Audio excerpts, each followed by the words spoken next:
ছাগলকাণ্ডের সূত্র ধরে বহুল আলোচিত সাদিক এগ্রোর খামারে এবার মিলল নিষিদ্ধ ব্রাহ্মা প্রজাতির ৬টি গরু। অনুসন্ধানে নেমে গরুগুলোর খোঁজ পায় দুর্নীতি দমন কমিশন দুদক। জালিয়াতির মাধ্যমে সাভারের কেন্দ্রীয় গো প্রজনন এবং দুগ্ধ খামার থেকে এই নিষিদ্ধ গরুগুলো সংগ্রহ করেছিল সাদিক এগ্রো। মোহাম্মদপুরের ঢাকা উদ্যান নবীনগর হাউজিংয়ে সাদিক এগ্রোর আরও একটি খামার। গোপন সংবাদে এখানেই অভিযান চালায় দুদক। সন্ধান মেলে ৬টি নিষিদ্ধ ব্রাহ্মা জাতের গরুর। গত কোরবানির ঈদে যেগুলো দাম হাঁকা হয়েছিল প্রায় ৬ কোটি টাকা। বুধবারের অভিযানে সাদিক এগ্রোর মালিক বা ম্যানেজার কাউকেই পাওয়া যায়নি। ২০২১ সালে আমেরিকা থেকে ১৮টি নিষিদ্ধ ব্রাহ্মা প্রজাতির গরু আমদানি করে সাদিক এগ্রো, যেগুলো জব্দ করে সাভারের কেন্দ্রীয় গো প্রজনন ও দুগ্ধ খামারকে লালন পালনের দায়িত্ব দেয় কাস্টমস। তবে সেখান থেকে বিক্রি করা হয় গরুগুলো, আর সেগুলো আবারও কিনে নেয় সাদিক এগ্রোই। সাদিক এগ্রোর এই জালিয়াতির ব্যাপারে আইনি ব্যবস্থা নেওয়া হবে বলে জানান দুদকের সহকারী পরিচালক।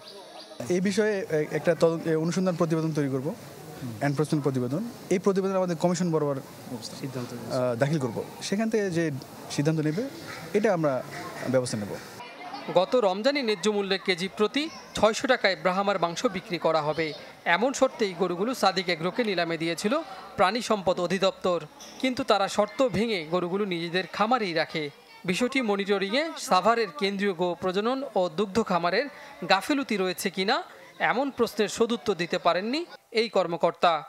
কেন্দ্রীয় গো প্রজনন দুগ্ধ খামারের দায়িত্ব ছিল এটা সরবরাহ করা। যে পরিমাণ গরুর অনুমোদন ছিল সেই পরিমাণ গরুকে সরবরাহ করা। কি সরবরাহ করেছে সেটা কি আপনারা এখন আবার এগুলো কেন নিতে আসছেন? যেহেতু এটা উদ্ধার হয়েছে, যেহেতু এগুলো জবাই করার কথা ছিল, সেহেতু সে যেহেতু করে নাই, সুতরাং এটা উদ্ধার হয়েছে, আমরা খুশি। এর আগে সাভারের কেন্দ্রীয় গো প্রজনন ও দুগ্ধ খামারে অভিযান পরিচালনা করে দুদক। সরকারি এই প্রতিষ্ঠানটির দরপত্র জালিয়াতি সহ নানা দুর্নীতির অভিযোগ খতিয়ে দেখা হচ্ছে বলে জানান দুদকের কর্মকর্তারা। কাজী ফয়সাল, চ্যানেল 24, ঢাকা।